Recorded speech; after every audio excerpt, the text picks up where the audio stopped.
February 12, 1944, 3 p.m. Within the command bunker at Festung Brest, on the jagged coast of Brittany, a German officer surveyed the tempestuous Atlantic.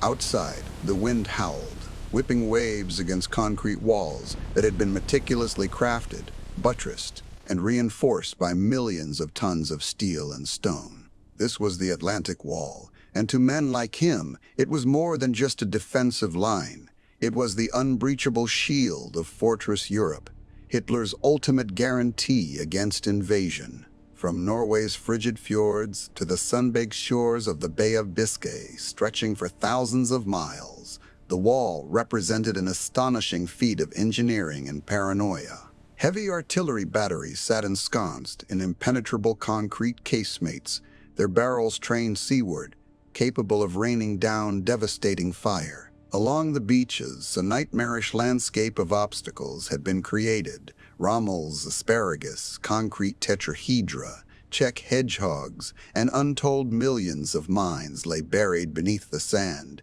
designed to tear apart any landing craft or infantry that dared approach. Pillboxes bristled with machine guns, bunkers housed platoons of defers, and deep trenches connected positions, creating a labyrinth designed for maximum lethality. German propaganda trumpeted its impregnability, feeding a confidence that bordered on certainty among its soldiers. They were safe, or so they believed, behind this formidable barrier, convinced that no invading force could ever hope to cross the English Channel and survive its defenses. Yet, just a few hundred miles across that very channel in war rooms shrouded in secrecy, Allied commanders faced this daunting reality head-on. They knew that a frontal assault against such fortifications, with conventional means, would be nothing short of suicidal. The cost in human lives would be astronomical, potentially dooming the entire operation before it even began. The tactical problem was immense. How to land infantry and tanks onto beaches under a hail of fire, through a deadly minefield of obstacles, and secure a foothold. Brute force alone would not suffice. The answer, they realized, lay not in simply throwing more men and machines at the wall, but in outsmarting it. Thus began a desperate, innovative race against time. Under the cloak of absolute secrecy, a remarkable project was taking shape, spearheaded by brilliant but often unconventional minds. The Allies needed weapons that could bridge the gap between ship and shore, that could overcome the natural and man-made barriers, and provide instant, overwhelming support to the first waves of infantry. They needed tanks that could swim. The concept seemed absurd, almost fantastical. Tanks, colossal behemoths of steel, were designed for land warfare, not naval maneuvers. But necessity, as always, proved the mother of invention. Engineers began experimenting with the Duplex Drive system, a truly audacious idea. They encased standard Sherman tanks in a collapsible canvas flotation screen, effectively turning the battle tanks into crude, albeit highly effective, boats. Propellers driven by the tank's engine would push these floating monsters through the water, allowing them to launch miles offshore, bypass the most immediate coastal defenses, and arrive directly onto the beaches, ready to engage the enemy. These swimming tanks were just one component of a larger family of specialized armored vehicles, collectively known as Hobart's Funnies, after their visionary creator, Major General Percy Hobart. There were tanks designed to clear minefields, tanks that could lay bridges under fire, and tanks equipped with flamethrowers capable of incinerating bunkers. Each was a specific answer to a specific problem posed by the Atlantic Wall, an intricate solution to a seemingly insurmountable challenge. Testing was rigorous, often perilous, and met with its fair share of skepticism.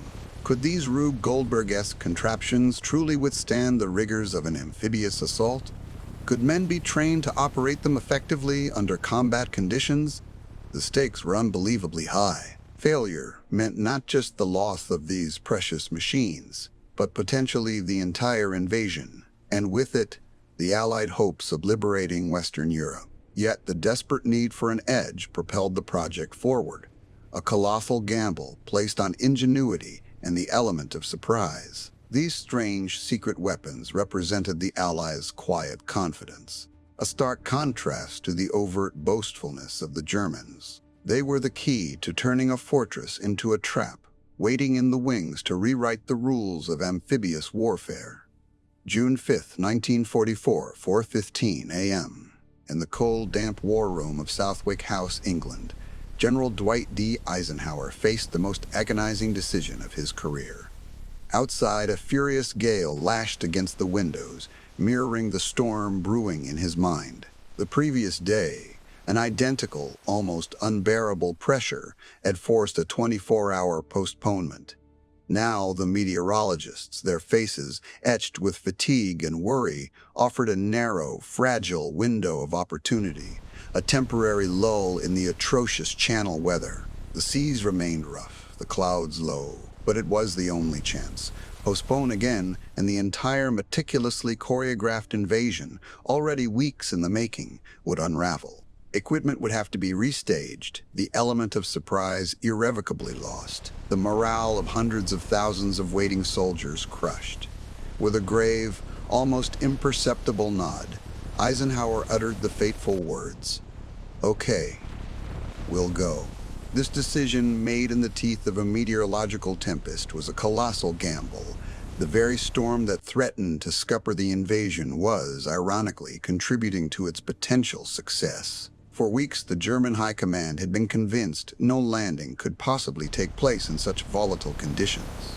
Field Marshal Rommel, the architect of the Atlantic Wall defenses, was away in Germany celebrating his wife's birthday, confident that the weather provided an impenetrable shield. His crucial panzer reserves remained inland, scattered and unprepared for a sudden deployment to the coast. The element of surprise, painstakingly cultivated through an elaborate web of deception known as Operation Fortitude, was now amplified by the sheer audacity of launching in a storm. The fictitious 1st U.S. Army Group, supposedly massing in Kent and pointing towards the Pas de Calais, continued to hold German divisions in a state of anxious paralysis, far from the real target. As Eisenhower's word rippled through the command structure, across the Channel, the Allied invasion fleet, the largest armada ever assembled, was already churning through the treacherous waters. Over 7,000 ships, ranging from battleships to tiny landing craft, stretched for miles, a vast dark stain on the angry gray sea. Within their steel hulls, nearly 160,000 men, a mosaic of American, British, Canadian, and other Allied forces, battled seasickness, their faces pale and drawn, their stomachs roiling with both fear and anticipation. These were the men who, just hours before, had received their final stark briefings, the objectives, the maps, the expected resistance, and the grim reality of the casualties. Many had penned last letters home, clutched photographs, or simply stared into the void, contemplating the dawn that would either bring liberation or their own oblivion. Above them, unseen in the cloud-choked sky, thousands of paratroopers and glider infantry were already airborne, their planes roaring towards the drop zones behind enemy lines.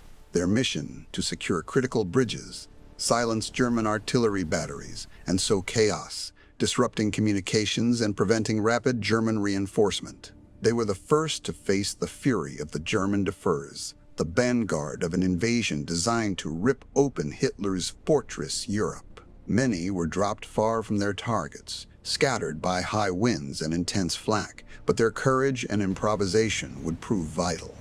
Below the waves, a different kind of preparation was underway. Teams of naval demolition experts stealthily approached the beaches, their task to clear deadly obstacles, mines, and booby traps that lined the shoreline. Their work, conducted under cover of darkness and the pounding surf, was excruciatingly dangerous, a race against time before the first landing craft touched down. And then there were the Funnies, those ingenious, strange secret weapons of which the previous segment spoke. Developed by Major General Percy Hobart, these specialized tanks were not just precious machines, but the key to unlocking the Atlantic Wall. Sherman tanks fitted with flails to detonate mines, others designed to bridge trenches or lay carpets over soft sand, and most critically, the Duplex Drive or DD tanks. Sherman tanks, fitted with flotation screens and propellers, designed to swim ashore. These were meant to provide vital fire support the instant the infantry hit the beaches, preventing them from being cut down on the exposed sands. Their very existence was a testament to the Allied understanding that conventional warfare alone would not suffice against such fortified defenses. Their deployment in the choppy seas, even with the lull, was fraught with peril, a test of both engineering and courage. The approaching dawn of June 6, 1944, marked the culmination of years of planning, sacrifice, and desperate hope. It was a moment of immense human courage, a collective act of will against the formidable might of the Nazi regime. For the millions awaiting news, and for the hundreds of thousands risking everything, it was a profound leap into the unknown, a single, monumental attempt to reclaim a continent from tyranny. The fate of Western Europe, and indeed the trajectory of the entire war, hung precariously in the balance, poised on the edge of a storm-tossed sea and the unwavering resolve of those who dared to cross it. The legacy of that day is not merely in the success of the landings, but in the enduring spirit of unity, the unimaginable bravery of individuals facing certain death, and the unwavering belief that freedom, however costly, must always prevail. It was a moment that etched itself onto the soul of humanity, a testament to what can be achieved when hope conquers fear, and ordinary people rise to extraordinary challenges. The immense armada, a silent city on the water, pushed through the choppy darkness of the English Channel. Seasickness plagued many, but adrenaline and the gravity of their mission held them captive. As the final hours before H. Howard ticked away, a new kind of sound began to ripple across the inky blackness. This wasn't the roar of the engines, but the distant, rhythmic thrum of aircraft. Above the planned landing zones, elite pathfinders of the airborne divisions plummeted from the sky. Their mission was crucial: to mark drop zones and set up navigation beacons for the main waves of paratroopers and gliders that would soon follow. Some dropped precisely, others found themselves alone in unfamiliar fields, far from their objectives, yet still driven by an unbreakable will to fight. Then came the main assault from the skies. Thousands of paratroopers from the American 82nd and 104th Airborne Divisions and the British 6th Airborne Division jumped into the pre-dawn darkness over Normandy. Their objectives were vital: secure key crossroads, destroy bridges over the Dives and Douve rivers, neutralize German artillery batteries, and generally sow chaos behind the designated beachheads. The sky was filled with parachutes, a silent, surreal spectacle that quickly turned deadly. German anti-aircraft fire illuminated the night, and machine guns raked the descending troops. Many paratroopers landed miles from their intended drop zones, often in flooded fields or directly into enemy positions. Scattered and disoriented, they quickly adapted, forming impromptu fighting groups, engaging the enemy in fierce, often isolated skirmishes. Their presence, though dispersed, created widespread confusion among the German defenders, forcing them to divert precious resources inland. As the airborne assault unfolded, a new, more profound rumble began to shake the very foundations of the earth. From the west, the colossal guns of the Allied battleships, cruisers, and destroyers opened fire. A relentless naval bombardment commenced, tearing into the German coastal defenses. Shells weighing hundreds of pounds screamed through the air, detonating with earth-shattering force against concrete bunkers, artillery emplacements, and machine gun nests. On board the invasion fleet, men stared in awe at the fiery spectacle, a curtain of explosions illuminating the distant French coastline. Simultaneously, waves of heavy bombers thundered overhead, unleashing their payloads further inland, targeting German command posts and troop concentrations. The air vibrated with the continuous roar of battle, a symphony of destruction designed to soften the Atlantic wall, to break the will of the defenders, and to clear a path for the forces about to land. Amidst this terrifying symphony, The vast invasion fleet, a force of over 6,000 vessels, made its final approach. As dawn broke, painting the eastern sky with the first hues of morning, the true scale of the undertaking became horrifyingly clear. Mile after mile, stretching across the horizon, were ships of every conceivable type. Troop transports, landing craft, destroyers, frigates, and specialized support vessels. On board the landing craft, crammed with soldiers, the air was thick with the smell of diesel and anticipation. Young men, many still seasick, checked their rifles, adjusted their helmets, and offered silent prayers. They caught their first glimpse of the beaches, the very land they were about to fight and potentially die for. The German defenses, though battered by the barrage, still loomed large, a stark and intimidating presence. It was at this critical juncture, as the landing craft powered towards the shore, that the specialized amphibious tanks, the DD tanks, were launched into the churning water, their canvas skirts providing precarious flotation. For many of the tank crews, this was the moment of truth, a dive into the unknown with only a fragile canvas screen between them and the crushing embrace of the English Channel. The launching ramps on the larger landing craft shuddered and groaned as the 32-ton Sherman tanks, encased in their waterproof flotation screens, slid into the churning water. Each tank became an island, a precarious steel box bobbing amidst the waves, powered by twin propellers that had to push against both the current and the relentless Atlantic swell. The sea was rougher than anticipated for much of the invasion front, particularly at Omaha Beach. Waves, sometimes reaching 5 or 6 feet high, crashed against the canvas screens, threatening to overwhelm the fragile flotation devices. Inside the tanks, the crews, already claustrophobic, felt every lurch and dip, a sickening motion that induced seasickness in many. The air was thick with the smell of diesel and the metallic tang of fear. Visibility was virtually non-existent from within the buttoned-up tanks, their periscopes often obscured by spray and the canvas skirts themselves. Commanders stood precariously in their turrets, exposed to the elements and any stray gunfire, attempting to guide their aquatic vehicles towards a beach they could not yet clearly see. The roar of the waves was interspersed with the deeper thrum of their engines, an urgent, desperate beat against the vast indifference of the ocean. They knew the vulnerability of their position. A single well-aimed shell, or even a larger wave, could breach the canvas, sing their tank to the seabed in moments. Indeed, at Omaha, a tragic number of DD tanks, launched too far out and into unforgiving currents, succumbed to the sea, dragging their crews down with them. The spectacle of these steel behemoths struggling against the waves was both a testament to audacious engineering and a stark reminder of the immense risks being taken. Yet, for those that defied the odds, the journey continued. Slowly, painstakingly, they closed the distance to the beaches. The soundscape began to shift. The constant slosh of water against the canvas was gradually joined by the distant, then increasingly distinct, crackle and thud of battle. Machine gun fire ripped through the air.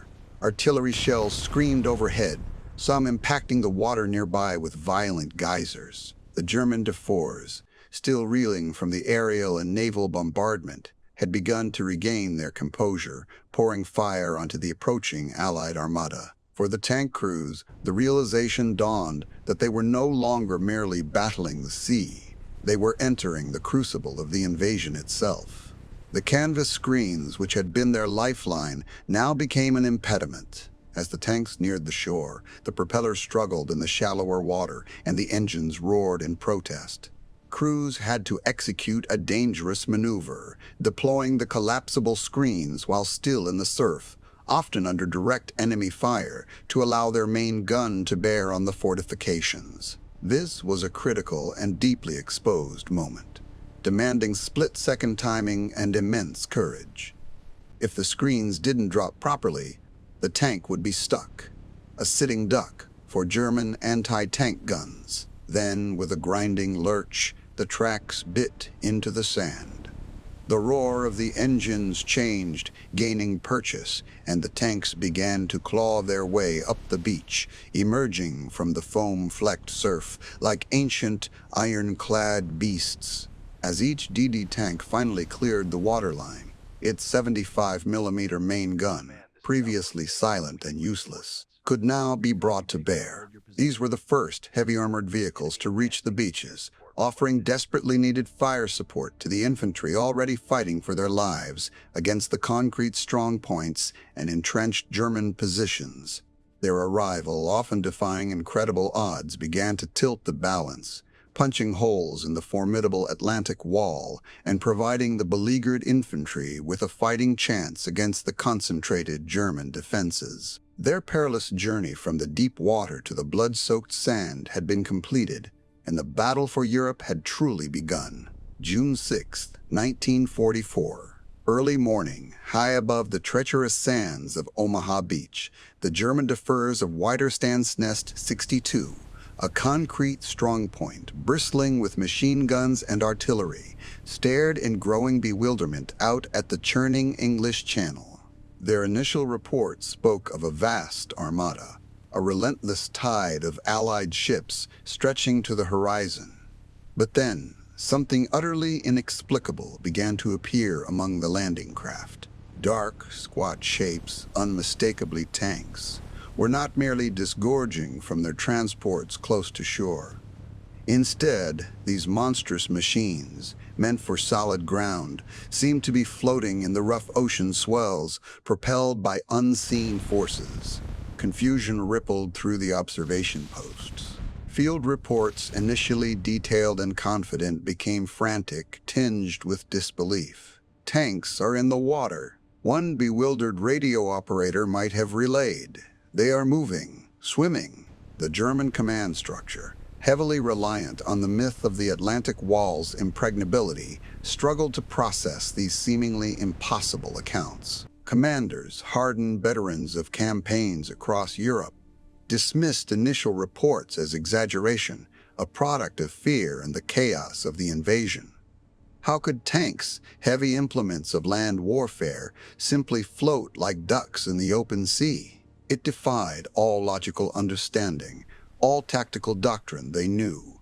Yet, as the dawn light strengthened and the smoke of naval bombardments began to clear, the impossible became horrifyingly real. What they were witnessing were the Duplex Drive, or DD, tanks, Sherman tanks fitted with collapsible canvas screens and twin propellers. A bold, ingenious, and incredibly risky Allied innovation designed to provide immediate armor support to the first waves of infantry. Many had foundered and sunk in the violent currents and heavy seas, their crews trapped, but enough had made it. Now, with their canvas screens partially lowered or ripped, revealing the unmistakable silhouette of a Sherman, they churned through the surf, their main guns traversing, already spitting fire. The psychological impact on the German defers was immense. The Atlantic Wall was not just a physical barrier of concrete and steel.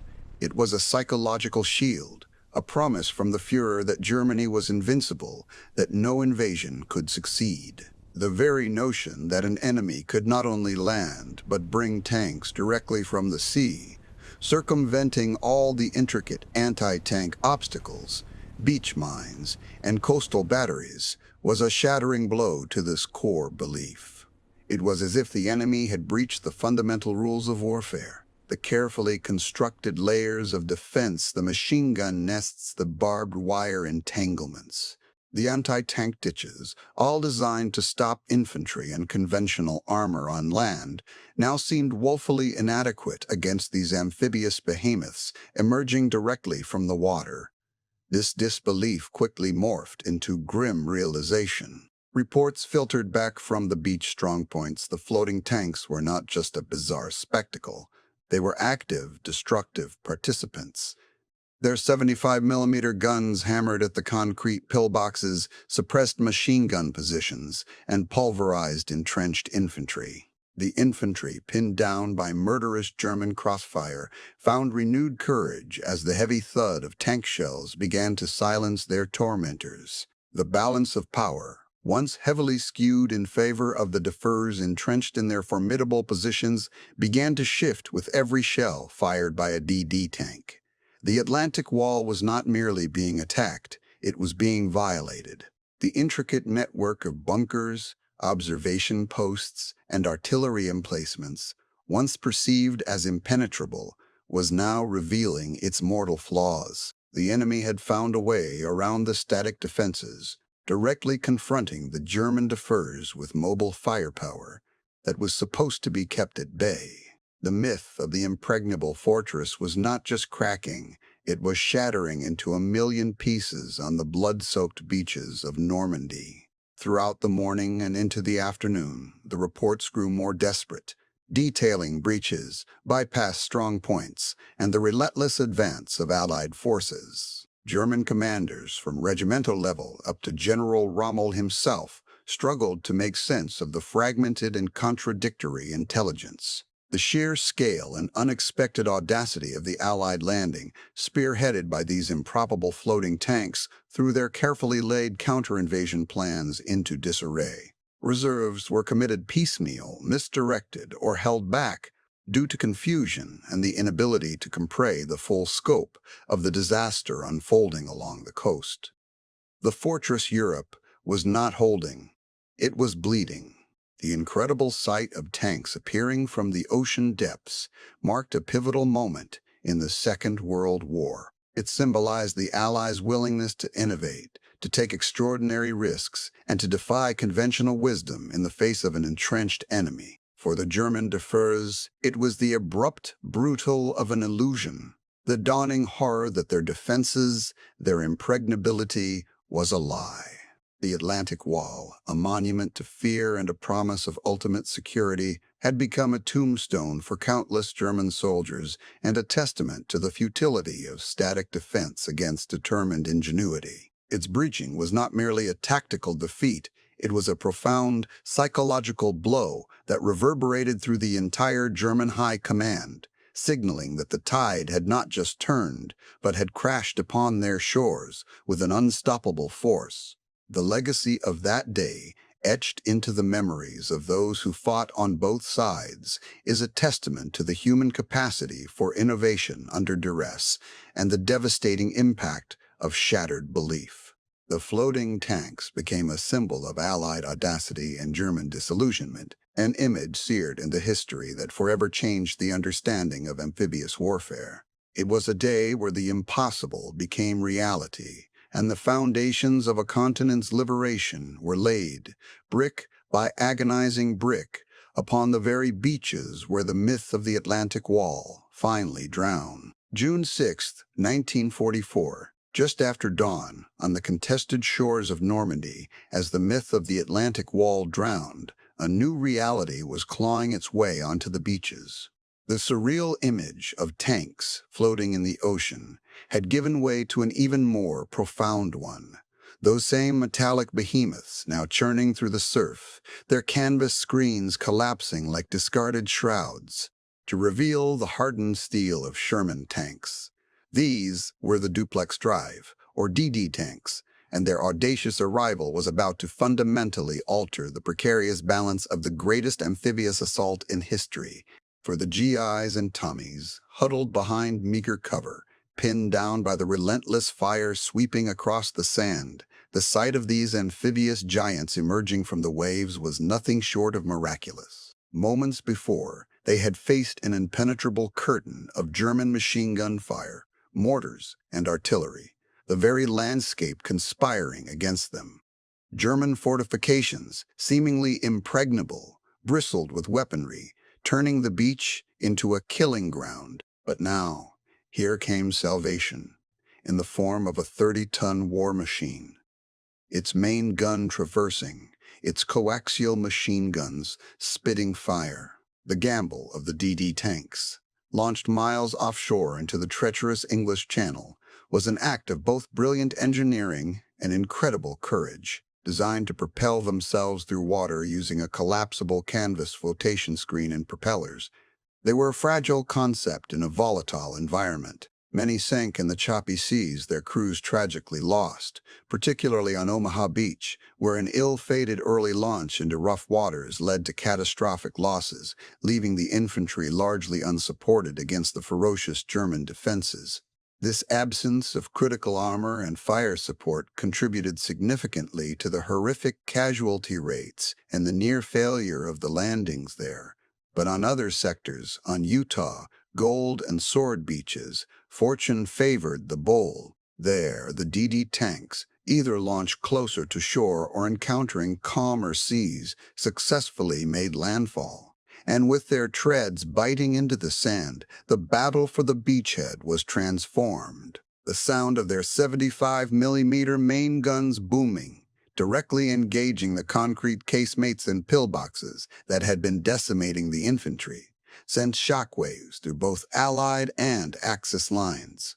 Each round that struck a German strongpoint, each burst of machine gun fire that suppressed a sniper or a machine gun nest, bought precious seconds, precious yards for the stranded Allied soldiers. These tanks became mobile bastions of fire, drawing enemy fire away from the vulnerable infantry, providing the heavy punch that the landing craft lacked. They knocked out anti-tank guns, cleared paths through barbed wire with their sheer weight, and silenced entrenched positions that had seemed unassailable.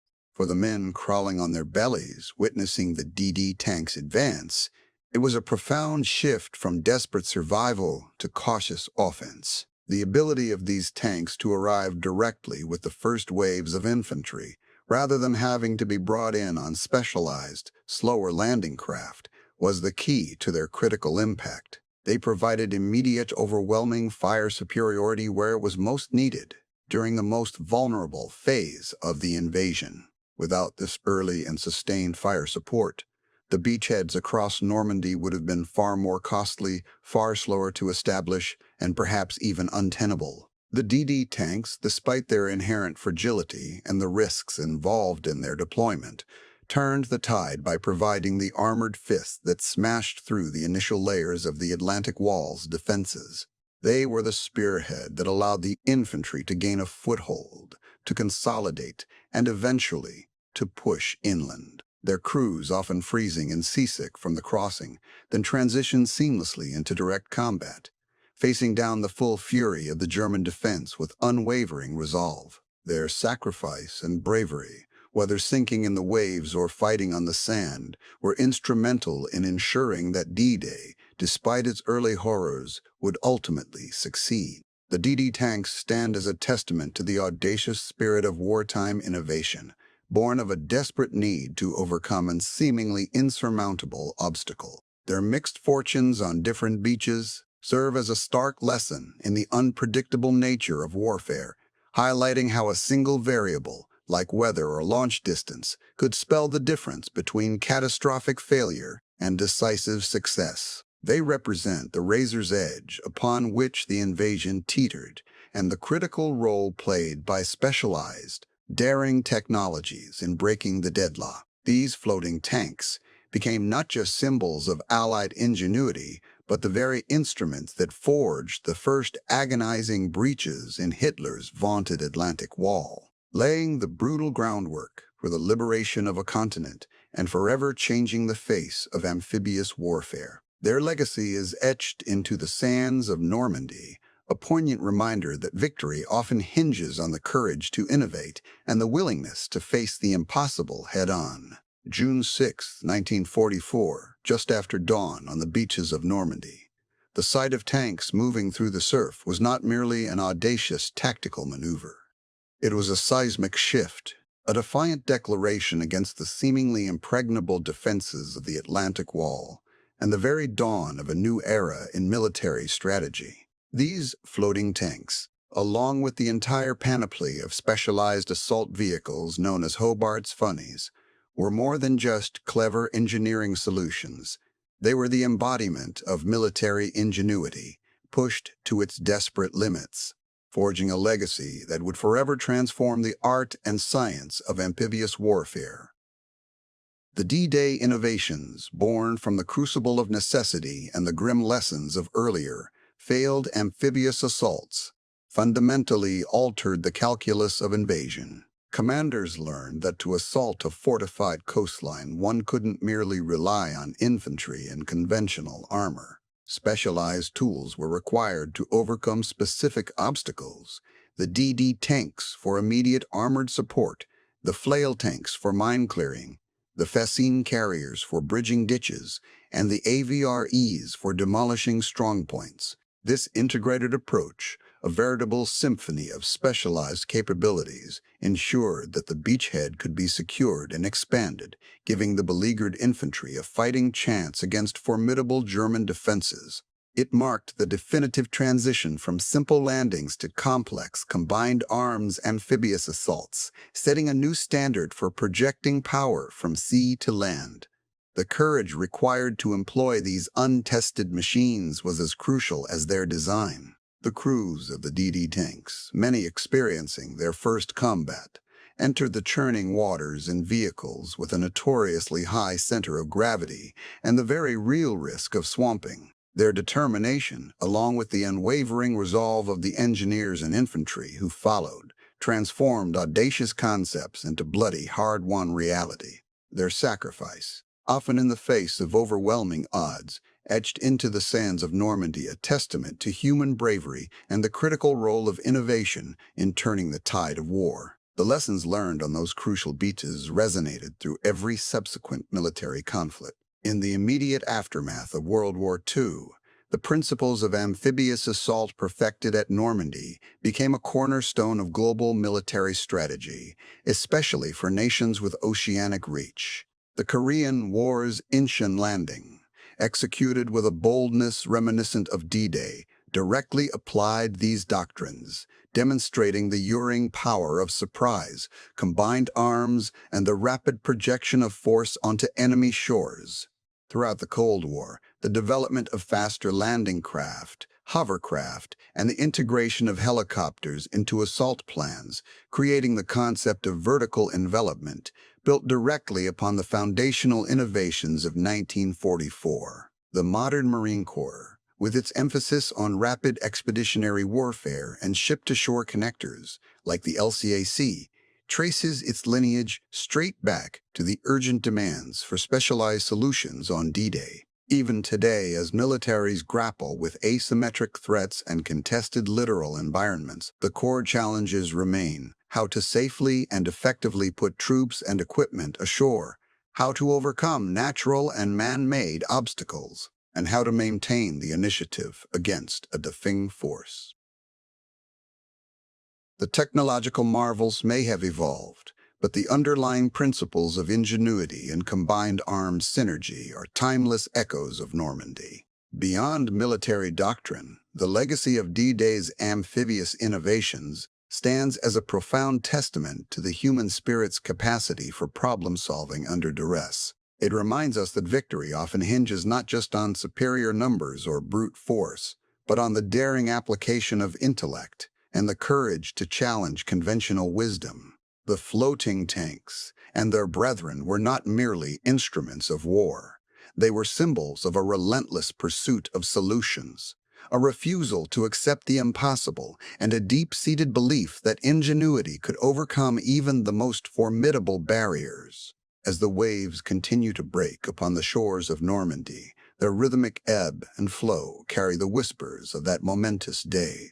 The rusting remnants of landing craft, the solemn cemeteries, and the enduring monuments serve as poignant reminders of the immense sacrifices made and the incredible ingenuity unleashed. The tanks that floated in the ocean did more than breach the Atlantic Wall. They breached the perceived limits of warfare, forever altering how nations approach conflict and demonstrating that courage, when coupled with audacious innovation, can indeed change the course of history.